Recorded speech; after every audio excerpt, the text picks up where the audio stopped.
Baik, bismillahirrahmanirrahim. Assalamualaikum warahmatullahi wabarakatuh. Innal hamdalillah nahmaduhu wa nasta'inuhu wa nastaghfiruh wa na'udzu billahi min syururi anfusina wa min sayyiati a'malina man yahdihillahu fala mudilla lahu wa may yudlil falan tajida lahu waliyyan mursyida. Asyhadu an la ilaha illallah wa asyhadu anna Muhammadan abduhu wa rasuluhu la nabiyya wa la rasula ba'dah. Amma ba'du, rabbi syrah li sadri wa yassir li amri wahlul 'uqdatan min lisani yafqahu qawli. Hadirin yang dirahmati Allah Subhanahu wa taala, yang pertama tentu kita harus selalu bersyukur kepada Allah karena dengan limpahan rahmatnya kita semua bisa berkumpul di sini dan kita masih tetap diberikan nikmat, baik itu nikmat keimanan dan juga nikmat kesempatan. Salawat serta salam semoga selalu tercurah kepada junjungan kita Nabi Muhammad SAW yang telah membawa kita dari berliku-likunya jalan jahiliyah menuju jalan yang lurus, yaitu dinul Islam atau ad-dinul Islam. Di kesempatan yang berbahagia ini, insya Allah kita akan melanjutkan pembahasan kita di kitab At-Tibyan tentang adab hamalatil Quran. Jadi adab seorang yang menuntut ilmu Al-Quran. Sudah lama sekali mungkin kita tidak berjumpa nih Bapak-bapak sekalian ya. Terakhir tahun lalu Bapak-bapak ya. Jadi sekarang udah tahun 2022 aja. Semoga masih tetap semangat dan bisa istiqomah menuntut ilmunya. Amin ya Allah. Baik, kita kemarin sudah sampai tentang bahwa orang yang menuntut ilmu itu tidak boleh main-main. Jadi artinya kita tidak membuang-buang waktu gitu. Jadi kalau ada waktu kosong itu hendaklah digunakan untuk hal-hal yang bermanfaat, yang berkaitan dengan ibadah. Sebagaimana firman Allah berfirman, wa idza faragta fansab.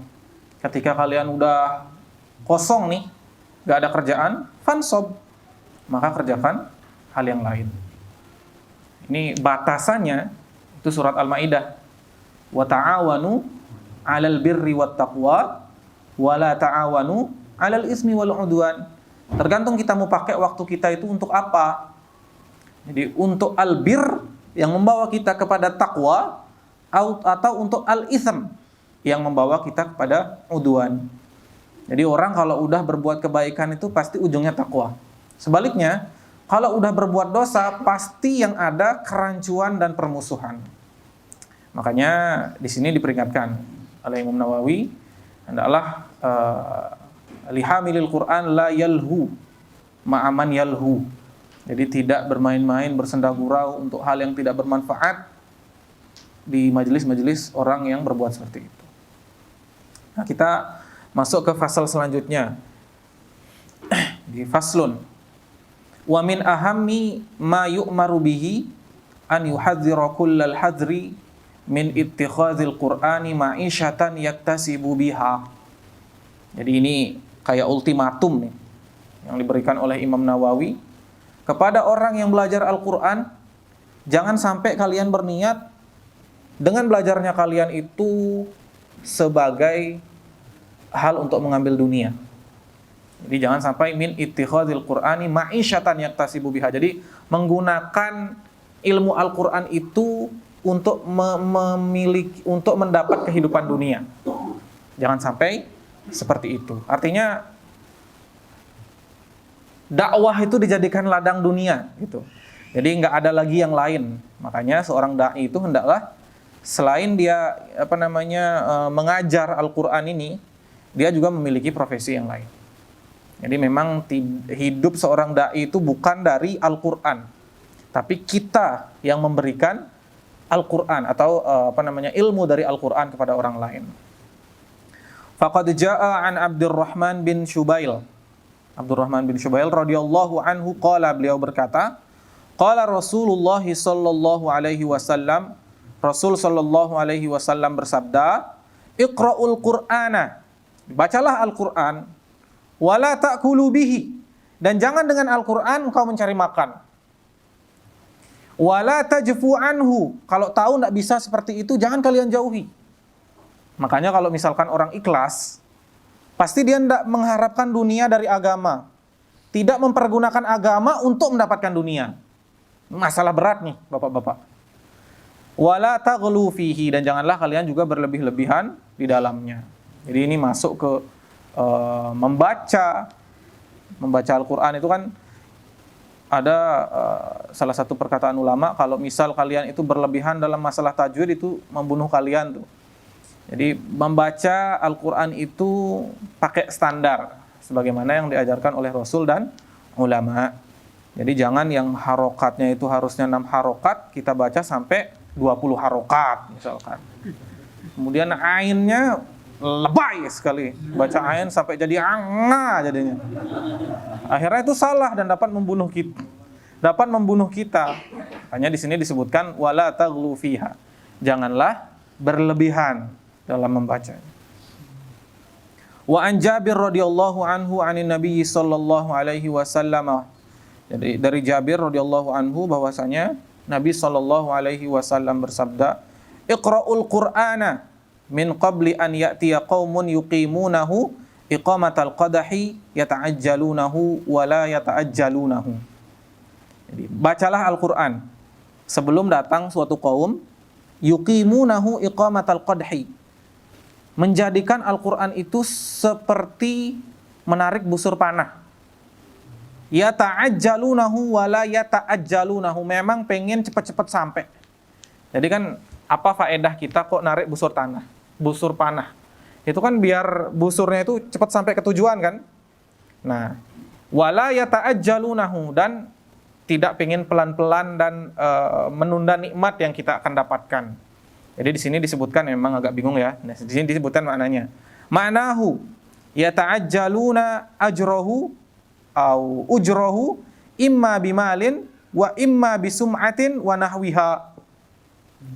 Jadi makna dari hadis yang kita baca tadi itu, yata'ajjaluna ajrahu imma bimalin, pengen cepat-cepat dapat feedback.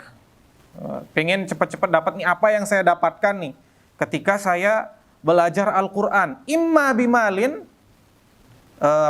adapun itu dengan harta, wa imma bisum'atin. Kalau enggak harta ya ketenaran. Nah gitu. Wa nahwiha, atau yang selainnya. Jadi orang kalau misal udah enggak ikhlas, pikirannya itu pasti oportunis. Melakukan sesuatu agar mendapatkan sesuatu. Nah ini kalau orang enggak ikhlas seperti itu. Jadinya ngaji pengen cepet-cepet dapat nih. Saya udah belajar Al-Quran, berarti kalau saya jadi imam harus ditarif nih 10 juta per bulan. Saya sudah belajar Al-Quran, berarti kalau saya disuruh ngisi 5 juta setengah jam. Jadi kalau enggak harta, ketenaran. Saya udah belajar Al-Quran, kok setelah saya ngisi enggak dipuji ya? Sampai rumah enggak bisa tidur. Apa saya kurang bagus ngisinya apa gimana? Kok pujian enggak sampai di telinga saya, gundah dia enggak dipuji? Nah itu oportunis namanya, melakukan sesuatu untuk mendapatkan sesuatu. Dan hendaklah hal ini kita letakkan sebagai konsep edukasi, terutama bagi anak-anak kita. Jadi ketika kita mengedukasi anak kita, ketika ia melakukan pendidikan, maka kita harus benar-benar ngasih tahu kalau yang kamu lakukan tujuannya itu adalah akhirat. Gitu. Nanti di akhirat dapat balasannya. Ikhlas gitu, diajarin. Jadi kalau ditanya sama anak, kok belajar sih? Ini biar dapat ridho Allah nih, mau masuk surga enggak? Gitu. Jangan kok belajar, ya biar kamu pinter, kaya banyak uang. Akhirnya pikiran anak-anak itu dunia dan oportunis tadi. Belajar untuk mendapatkan dunia. Wa an Fudail bin Amr radhiyallahu anhu qala, jadi Fudail bin Amr berkata, dakhala rajulani min ashabi Rasulillah masjidan. Jadi salah satu sahabat Rasul masuk masjid. Falamma sallamal imam qama rajulun fatala ayatin minal Qur'ani tsumma sa'al. Kemudian berdiri seorang laki-laki membaca Al-Qur'an. Kemudian bertanya salah satunya, faqala ahaduhuma, salah satunya berkata, inna lillahi wa inna ilaihi raji'un, sami'tu Rasulullah sallallahu alaihi wasallam yaqul. Jadi ada yang berdiri ngaji, kemudian ada satu lagi yang ngomong, innalillah. Sesungguhnya aku telah mendengar Rasul berkata, sayaji'u qaumun yas'aluna bil Qur'an, faman sa'ala bil Qur'ani fala tu'tuh.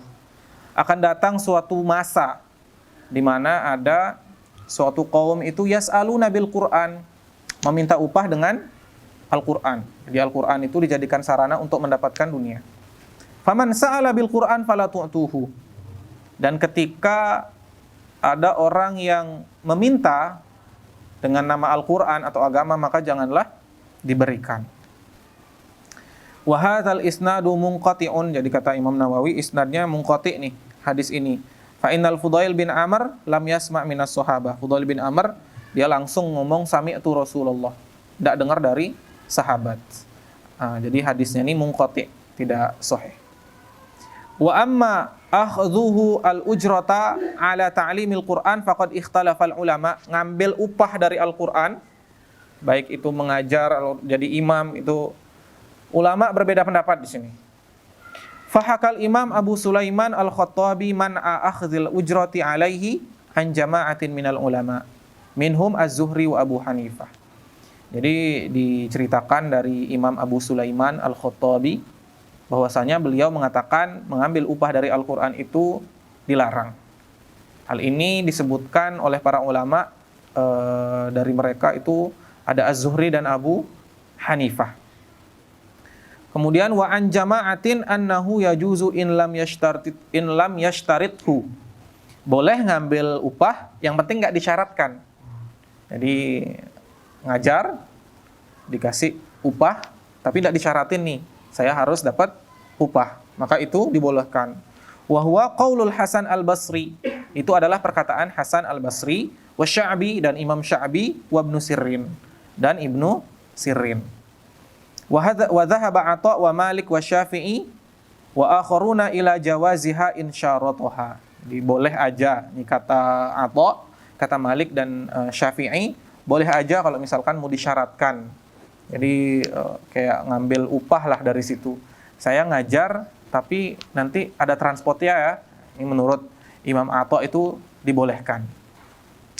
Wastajarahu ijaratan sahihatan, itu adalah ijarah yang sahih. Wa qad jaa'a bizawaj al-ahadits as-sahihah. Banyak hadis-hadis sahih yang mengatakan bahwa hal itu adalah boleh. Jadi di sini disebutkan ihtajja man mana'aha bi hadisi Ubadah bin Samit. Jadi berhujjah bagi orang-orang yang mengatakan bahwa tidak boleh ngambil upah dari hadis Ubadah bin Samit.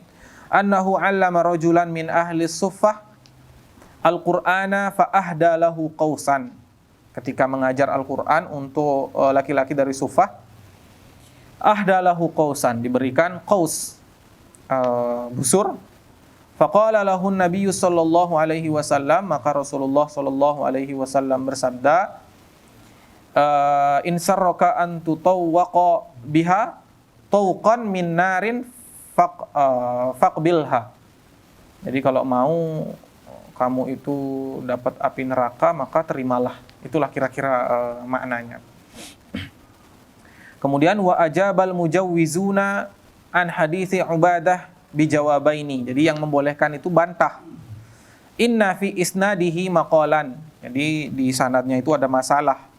Wa tsani annahu kana tarabba'a bi ta'limihi falam yastahiqqa syai'an. Jadi Ubadah itu mengajarkan laki-laki tersebut memang benar-benar menawarkan diri untuk mencurahkan kemampuannya mengajarkan laki-laki tersebut. Maka dia enggak berhak untuk mendapatkan apa-apa. Summa uhdiya ilaihi ala sabilil iwad falam yajuz lahul akhdhu. Kalau dikasih enggak boleh diambil. Bi khilafi man yaqidu ma'ahu ijaratan qabla ta'lim. Jadi bertentangan dengan yang memang benar-benar dari awal mengijarah atau berakad bahwasanya nanti dapat upah, seperti itu. Setidaknya di sini kita bisa ambil ada 3 pendapat. Yang pertama dilarang, kemudian yang kedua boleh yang penting tidak mensyaratkan, dan yang ketiga boleh walaupun disyaratkan. Jadi salah satu fatwa dari Syekh Shalih Al-Fauzan ketika ditanya tentang imam yang meminta upah, beliau mengatakan tidak pantas seorang muslim seperti itu, dan hal itu tidak diperbolehkan ketika meminta upah, sebagaimana diriwayatkan oleh Imam Ahmad.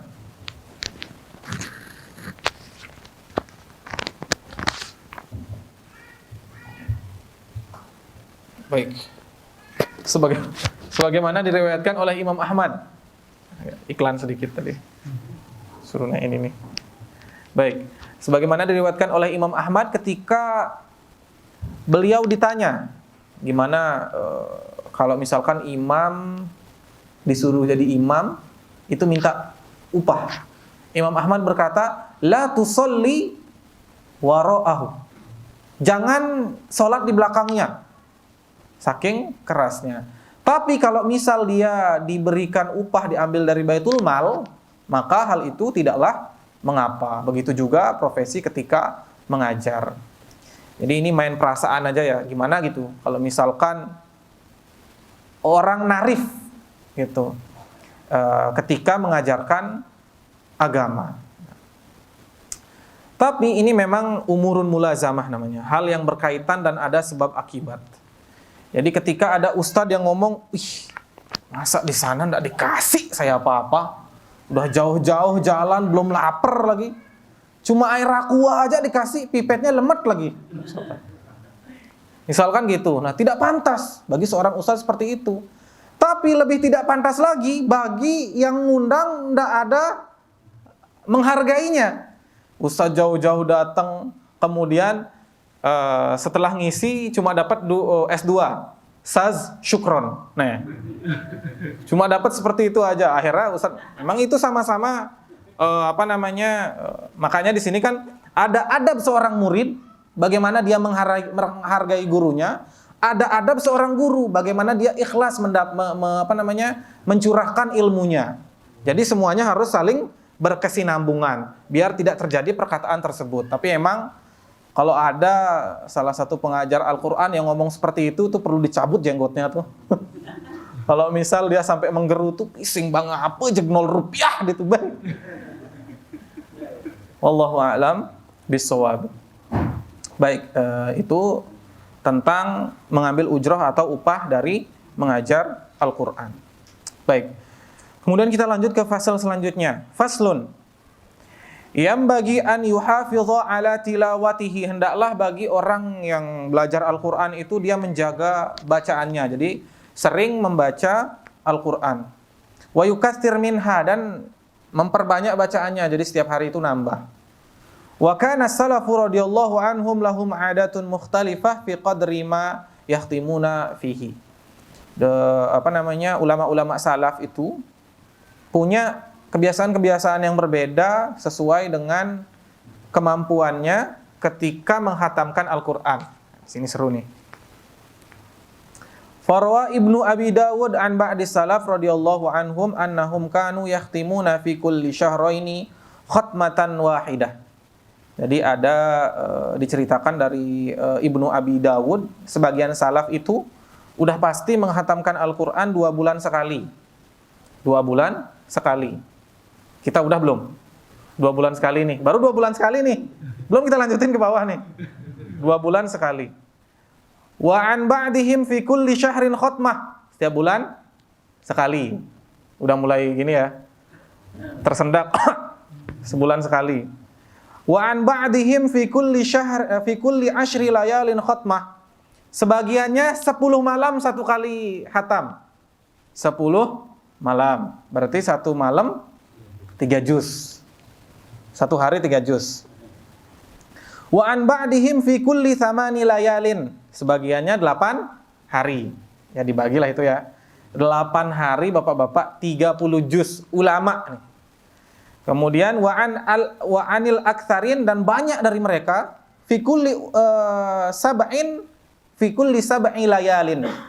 Dan kebanyakan dari ulama salaf itu menghatamkan Al-Qur'an seminggu. Seminggu hatam. Bayangin mutkinnya mereka sama Al-Qur'an. Satu huruf aja hilang pasti tahu. Wa an ba'dihim fi kulli sittin. Sebagiannya ada yang 6 hari. 6 hari. Masya Allah. Wa an ba'dihim fi kulli khamsin. Sebagiannya ada yang 5 hari. Wa an ba'dihim fi kulli arba'in. Sebagiannya ada yang 4 hari. 4 hari menghatamkan Al-Quran. Wa an ba'dihim fi kulli thalathin. Dan sebagiannya ada yang 3 hari. Nah, ini untuk para penghafal Quran mungkin normal ya. Sehari. Jadi untuk yang sudah hafil, baru dia itu ngelotok bacaannya. Bacanya pakai bacaan hadr, dia bisa lah, masih make sense. 3 hari hatam 1 Al-Quran 30 juz. Wa an ba'dihim fi kulli lailataini. Sebagian mereka ada juga yang menghatamkan Al-Quran dalam waktu 2 hari saja. Berarti 1 hari 15 juz. Ini kita baca aja sanggup nggak nih kira-kira nih? 2 hari 30 juz. Wa khatama ba'duhum fi kulli yaumin wa lailatin khatmah. Bahkan ada di antara mereka yang 1 hari 30 juz. Ini masih ini ya, apa namanya? Ada contohnya, kita tahu orangnya. Yang sering disebut siapa? Imam Syafi'i. 1 hari 1 kali. Kalau di Ramadan 1 hari 2 kali. Wa minhum man yakhtimu fi kulli yaumin wa lailatin khatmataini. 1 hari 2 kali. Nah, tadi itu 2 hari sekali ya. Ada yang 2 bulan sekali. Sekarang 1 hari 2 kali. 30 juz 114 surat. Masya Allah, semakin bergetar nih bacanya. Wa minhum man kana yakhtimu thalathan wa khatama ba'duhum samani khatamat. Arba'an bil laili wa arba'an bin nahari. Subhanallah. Dan di antara mereka ada yang menghatamkan Al-Quran sehari itu 3 kali. Kemudian ada riwayat yang mengatakan ulama salaf dulu menghatamkan Al-Quran sehari 8 kali. Siang 4 kali, malam 4 kali. Itu gimana tuh? Baca kulhu aja. Baca kulhu aja. Ya Allah, nafasnya. Nih, apa lanjutannya nih? Itu kayak, mungkin ini nggak nyampe ya di akal kita, tapi itu bagian dari karomah yang sempat kita bahas di awal, bahwasanya orang beriman itu ya karomahnya seperti ini.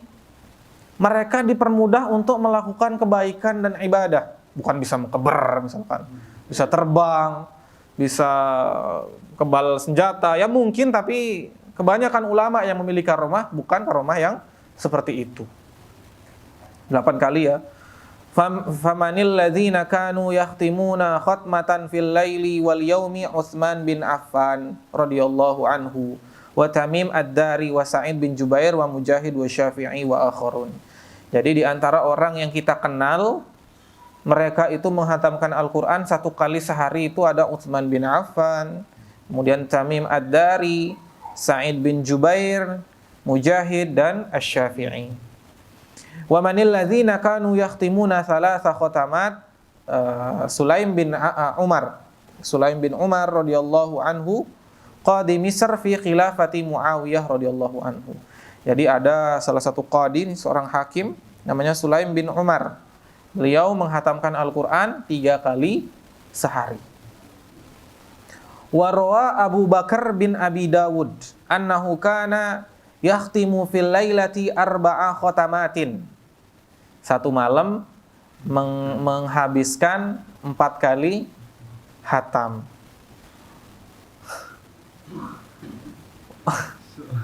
Suah, insyaallah. Ini kalau misalkan dibandingin sama kita ya, Bapak ya, mungkin ini bisa jadi apa ya? Semacam teguran lah. Kita tuh udah benar-benar bertakwa apa belum? Karena waktu kita itu kita berikan untuk Allah udah maksimal apa belum? Ini ulama yang memiliki pekerjaan sebagai qadhi, menghatamkan Al-Quran 4 kali dalam satu malam. Jadikan cermin lah. Kira-kira kita tuh nggak tidur subuh aja itu sanggup apa enggak? Kemudian berusaha untuk witir saja setiap malam itu bisa nggak mengeluarkan effort walaupun sedikit. Kemudian warwa Abu Umar Al-Kindi fi kitabihi fi Qudat Misr annahu kana yakhtimu fil lailati 4 khatamat. Jadi Umar Al-Kindi dalam kitabnya mengatakan bahwasanya dia menghatamkan Al-Qur'an dalam satu malam itu 4 kali. Dan banyak sekali kisah-kisah tentang orang-orang luar biasa yang menghatamkan Al-Qur'an bahkan satu malam bisa 4 kali, satu hari bisa 8 kali. Siang dan malam. Jadi di sini disebutkan seorang tabi'in, anna mujahidan, jadi kita loncat sedikit. Anna mujahidan kana yakhtimul Qur'ana fi ma bainal maghrib wal isya. Jadi mujahid itu menghatamkan Al-Qur'an ma bainal maghrib wal isya. Di antara maghrib dan isya itu habis 30 juz. Ya. Subhanallah. Kira-kira kita Al-Kahfi ini udah apa belum tadi ini? Yang satu surat tadi itu. Ini memang pentingnya sejarah seperti itu. Ketika kita mengetahui ketakwaan ulama terdahulu, bagaimana kita bisa mencontoh mereka. Kemudian ada satu kisah lagi, wa an Ibrahim bin Sa'ad qala kana abi yahtabi fama yahillu hubutihi hatta yakhtimul Qur'an. Jadi dulu bapaknya, kana abi, mengikat sorbannya di badannya itu, kemudian di kakinya diikat gini, kemudian sampai dia lepas, sampai dia menghatamkan Al-Qur'an. Jadi itu tuh kayak gimana caranya nih biar saya bisa menghatamkan Al-Qur'an. Ya udah, diikat sorbannya, kemudian dia itu nggak buka sorbannya sampai dia menghatamkan Al-Qur'an. Kemudian wa ammal ladzi yakhtimu fi raq'ah fala yasuna likathratihim. Jadi yang menghatamkan dengan satu rakaat itu banyak sekali ini disebutkan oleh Imam Nawawi. Faminal mutaqaddimina Utsman bin Affan. Utsman bin Affan itu bisa menghatamkan Al-Qur'an hanya dalam satu rakaat saja. Utsman bin Affan radhiyallahu anhu. Kemudian Tamim Ad-Dari, Sa'id bin Jubair radhiyallahu anhum, khatamahu fi kulli raq'atin fil Ka'bah. Di depan Ka'bah takbir, satu rakaat habis satu Quran. Dari Al-Fatihah sampai An-Nas. Semuanya. Masya Allah. Kita rasanya baca aja enggak sanggup nih. Baca kisah mereka aja enggak sanggup. Masya Allah. Jadi itu dah makanya kuntum khaira ummatin ukhrijat lin-nasi. Langsung dapat legitimasi dari Allah bahwasanya mereka adalah khairu ummah. Umat terbaik kayak gini ibadahnya. Gimana? Jadi kita bisa ngambil faedah lah dari sini. Wa ammal ladzina khatamu fil usbu' marrah, ini udah ya. Ada lagi di bawahnya. Wa ammal ladzina khatamu fil usbu' marrah fakatsiruna. Nuqila an Utsman bin Affan radhiyallahu anhu wa Abdullah bin Mas'ud wa Zaid bin Sabit wa wa Ubay bin Ka'ab radhiyallahu anhum wa an jama'atin minat tabi'in ka Abdurrahman bin Yazid wa Alqamah wa Ibrahim rahimahumullah. Jadi yang seminggu Utsman ini bisa menghatamkan Al-Qur'an sehari sekali, satu rakaat 30 juz. Dan biasa juga menghatamkan Al-Qur'an seminggu sekali. Jadi kebanyakan dari mereka baik dari sahabat ataupun tabi'in bisa menghatamkan Al-Qur'an dalam waktu seminggu. Wal ikhtiyar anna dzalika yakhtalifu fi ikhtilafil ashkhas. Dan yang bisa kita pilih sesungguhnya hal itu berbeda di setiap personal. Jadi yakhtalifu bi ikhtilafil ashkhas. Faman kana yazharu lahu bi daqiqil fikri lataif wa ma'arif falyaqtasir ala qadra ma yahsulu lahu kamalu fahmi ma yaqra'uhu. Jadi kalau misalkan orang itu punya pikiran yang cemerlang, kemudian hati yang bersih dan banyak ilmunya, falyaktasir ala qadri ma yahsulu lahu kamala fahmi ma yaqra'uhu. Jadi hendaklah dia membatasi diri atas apa yang dia mampu saja. Jadi kalau misal kita mampunya tidak sampai itu, jangan memaksakan diri. Jadi orang itu kan beda-beda kemampuan dan ilmunya. Nah ini kayak disuruh menimbulkan sikap. Jadi kalau misalkan bisanya satu surat satu hari istiqomah, kemudian ditambah sedikit demi sedikit. Wa kadza man kana masyghulan binashril ilmi. Jadi banyak orang di antara kita itu yang sibuk menyebarkan ilmu, au ghairihi min muhimmatid din wa masalihil muslimina ammah. Dan banyak lagi kepentingan-kepentingan agama yang dilakukan oleh orang yang memiliki ilmu tersebut. Jadi jangan kita samakan ya Bapak-bapak nih, kemampuan kita dengan para ulama, sahabat ataupun tabi'in. Jadi kita itu sampai ngegas gitu. Jadi baru tahu ilmunya, Utsman bin Affan nih, satu hari satu kali, coba ikutin dulu. Tahu Mujahid 4 kali satu malam, coba kas malunah, akhirnya semua ketinggalan. Coba ngegas ngatamin Al-Quran satu malam satu kali, ndak sholat subuh bangunnya dekat Johor. Jadi setiap orang punya kapasitas yang berbeda-beda. Hendaklah dia membatasi diri dari hal yang ia mampu saja, tidak memaksakan, karena kan benar nih, orang itu beda-beda. Jangan kita ndak bisa baca hadar cepat-cepat, kita baca hadar, akhirnya bacaan meberarakan, ndak tahu artinya. Bisa baca hadar mungkin Al-Fatihah saja.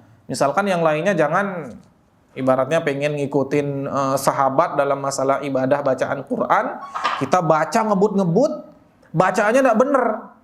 Misalkan baca surat Maryam, Zakaria, tiba-tiba Zakaria, biar hatam aja satu kali sehari. Jadi itu tidaklah diperkenankan. Dia harus membatasi diri. Wa in lam yakun min haula'il mazkurin falyastakthir ma amkanahu min ghairi khurujin ila haddil malal wal hadramah. Jadi kalau misalkan kita udah tahu ya, orang-orang yang bisa menghatamkan Al-Qur'an dengan cepat seperti itu, hendaklah falyaktasir ma amkanahu. Jadi kita itu termotivasi untuk memperbanyak bacaan kita. Bukan biar harus mengikuti mereka. Karena ya janganlah. Jadi ketika di pengalaman di kelas itu ada yang nanya tentang kecerdasan Ibnu Taimiyah aja dulu, belum yang di belakangnya. Ibnu Taimiyah itu kecerdasannya seperti apa ya Syekh? Dijelaskan sama Syekh. Syekh Mahmud namanya, ingat sekali. Beliau menjelaskan Ibnu Taimiyah itu kecerdasannya seperti ini, seperti ini, seperti ini. Terus kita dikasih tahu, ente pengen jadi seperti Ibnu Taimiyah? Hayhata. Ente pengen jadi seperti Ibnu Taimiyah? Ya Allah, mustahil. Langsung ngomong kayak gitu. Artinya kan semua punya porsinya masing-masing. Jangan memaksakan apa yang tidak bisa kita lakukan. Makanya yang udah kita bicarakan kemarin tentang keistiqomahan itu kan adwa muha wa in qalla. Jadi ibadah itu yang penting berkesinambungan walaupun sedikit. Misalkan jangan dulu ninggalin sholat 5 waktu. Setelah bisa, ambil sholat rawatibnya. Kemudian istiqomah, walaupun hanya zuhur saja. Istiqomah dulu, kemudian ditambah. Wa qad kariha jama'atun minal mutaqaddimina al-khatam fi yaumin wa lailatin. Wa yadullu alaihi al-hadits as-sahih an Abdullah bin al-As. Jadi banyak ulama dulu itu malah nggak suka ya ketika ada orang yang memaksakan diri untuk menghatamkan Al-Quran 1 kali sehari. Wa yadullu alaihi al-hadis, dan ini sejalan dengan hadis yang disampaikan oleh Abdullah bin al-As radhiyallahu anhuma. Qala Rasulullah sallallahu alaihi wasallam, Rasul sallallahu alaihi wasallam bersabda, la yafqah man qara'a al-Qur'ana fi aqalli min salasin. Jadi sebenarnya tidak paham orang yang membaca Al-Quran itu kurang dari 3 hari. Nah, ini sebenarnya untuk orang-orang yang belum memiliki badahah. Ketika orang-orang yang tidak sanggup kemudian memaksakan diri membaca Al-Quran sampai habis kurang dari 3 hari. Jadi bacanya malah tidak bitta'anni. Nah, orang yang sudah menghatapkan itu kan dia tahu artinya, tahu maknanya, tahu tafsirnya, sehingga dia membaca untuk memurojaah ilmu sekalian. Nah, kalau kayak kita-kita ini ya sambil istighfar lah dulu. Mungkin banyain lah bacanya, kemudian banyain tadabburnya, sesekali baca terjemahannya. Jadi kita selain membaca, menghafal yang di awal kita bahas, kita juga harus memahami, mengamalkan dan menyampaikan.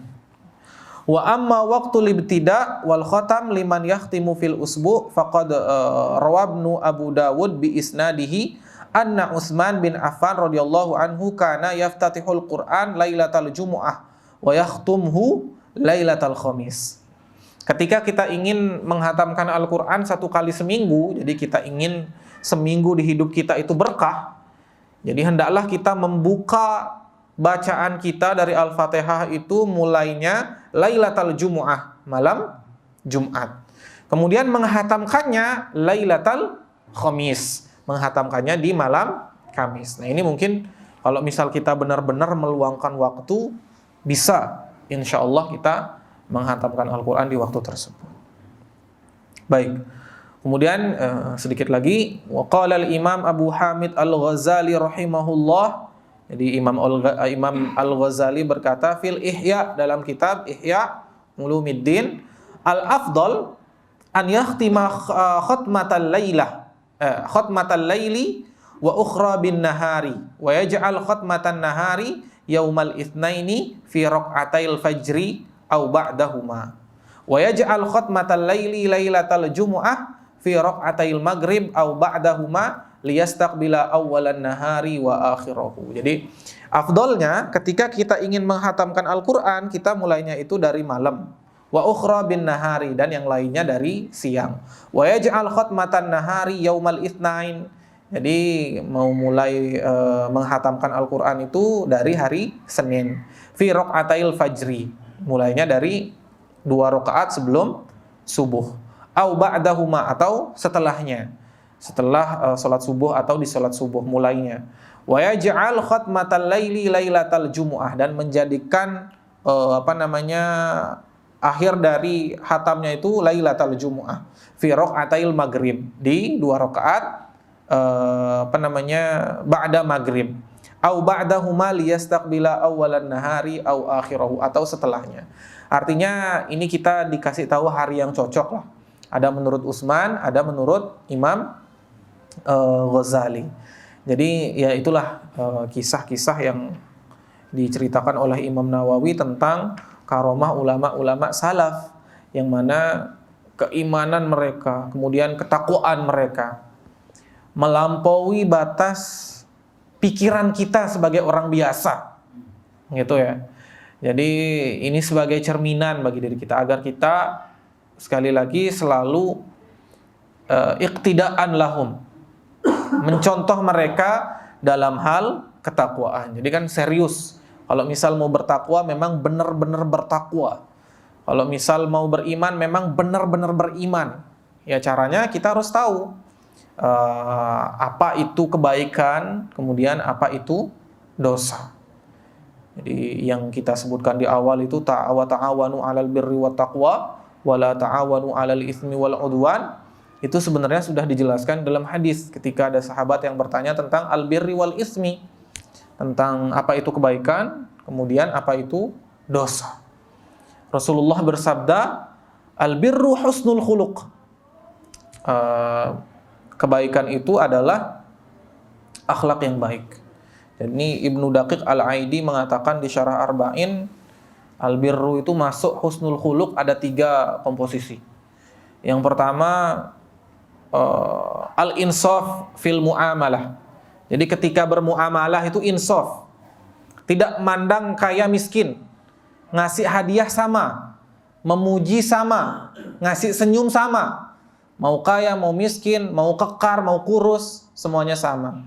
Baik itu dalam masalah jual beli ataupun ibadah, semua sama. Nah, mungkin kita ini sering nggak sadar ya, padahal yang kita lakukan kadang-kadang kebalik. Misal, kita kalau mau ngasih hadiah ke orang kaya, sama ngasih hadiah ke orang miskin, kira-kira kita ngasihnya apa tuh? Ngasih hadiah ke orang kaya pasti lebih mahal. Ngasih hadiah baju pasti baru, masih ada capnya. Kalau bisa brandnya itu Samase, yang mahal lagi. Orang kaya nih, kotaknya bagus, tapi orang miskin, Pak nih Pak, mau Pak baju bekas saya udah kelet. Itu padahal kan kebalik tuh. Harusnya kita ngasih yang membutuhkan yang benar-benar banyak, ngasih orang kaya yang biasa-biasa aja. Jadi bahkan kalau tidak membutuhkan tidak dikasih. Nah, ini adalah problematika kita ya di umat. Al-birru husnul khuluq. Kemudian al-ithmu ma haka fi sadrika, apa yang mengganjal dan membuat khawatir di hati kalian ketika kalian melakukannya, wa karihta an yattali'a alaihin nas, dan kalian itu nggak suka kalau misalkan ada manusia yang ngelihat perbuatan kalian. Nah, itu dosa tuh. Ya udah sering kita kasih contoh, mungkin ketika kita buka HP, lihat sosial media, kemudian kelewat, pas kita ngelihat ada orang joget-joget. Nah, di belakangnya tuh Mas Firly nonton, seret. Kita kira kita malu nggak? Malu pasti kesiap tuh. Bisa dibanting HP-nya. Karena malu, itulah al-ithmu. Mahaka fi sadrika. Ketika khawatir kita ini kayaknya dosa deh. Tapi gimana nah? Wa karihta an yattali'a alaihin nas, dan kalian benci ketika dilihat oleh manusia. Baik. Mungkin hanya ini yang dapat kami sampaikan. Semoga dengan ini dapat menambah ketakwaan dan keistiqomahan kita. Insya Allah kita akan melanjutkan di pertemuan selanjutnya. Nah, tadi baru al-insaf fil muamalah ya, masih ada 2, ar-rifqu fil mujadalah sama al-adlu fil ahkam. Jadi insya Allah kita akan lanjutkan di pertemuan selanjutnya jika ada umur dan kesempatan. Baik, mungkin jika ada pertanyaan dan diskusi kita bisa persilahkan. Tafadhol Bapak-bapak sekalian. Nggih. Hukum kaligrafi yang jadiin barang pajangan itu boleh? Barang pajangan di masjid, Di rumah-rumah gitu. di rumah-rumah. Jadi kalau untuk kali pertama mungkin jawabnya di masjid dulu ya Pak ya. Ketika ada tulisan yang membuat kekhusyuan kita itu berkurang atau bahkan tidak khusyuk, maka itu lebih baik ditanggalkan. Jadi kan ada kaligrafi yang benar-benar banyak sekali, kemudian kelap-kelip gitu. Kalau kena lampu bikin silau, bahkan ada mungkin yang terbuat dari emas, kemudian dilapis-lapisi, yang kalau misalkan kita lihat itu kita jadi fokus ke sana. Jadi ketika takbir misalkan Allahu Akbar, kita baca kaligrafinya nih kira-kira bacaannya apa gitu. Pas rikaah, kalau misalkan roknya gini apa, tiba-tiba imamnya udah sujud, kita belum. Nah, itu tuh lebih baik ditanggalkan biar kekhusyuan kita tidak terganggu. Sebagian ulama mengatakan makruh. Meletakkan kaligrafi atau tulisan Al-Qur'an di masjid yang dapat membuat kekhusyuan kita berkurang. Ya, kalau ini kan enggak ada nih. Jadi tidak masalah. Nah, kalau misal dia itu hanya untuk hiasan saja, jadi mungkin diisi sedikit biar enak dipandang aja, nah itu tidak masalah. Dan kalau bisa jangan dipajang di belakang mihrab. Ini kan mihrab. Nah, dipajangnya di sini nih. Wih, baru bacaannya benar-benar yang rumit tapi bagus. Nah, itu kan bikin kita bertanya-tanya. Akhirnya fokusnya ke sini. Jadi kan makmum banyak tuh, harusnya ngelihat ke tempat sujud tapi ngelihatnya ke kaligrafi. Terus fokusnya ke sana aja. Nah, itu lebih baik ditanggalkan. Adapun untuk di rumah kurang lebih sama. Asal kita memajang kaligrafi itu bukan dengan niat untuk sebagai jimat. Jadi masang kaligrafi bacaan ayat kursi persis di atas rumah. Biar apa? Pang kuntilanak sing celep. Misalkan gitu.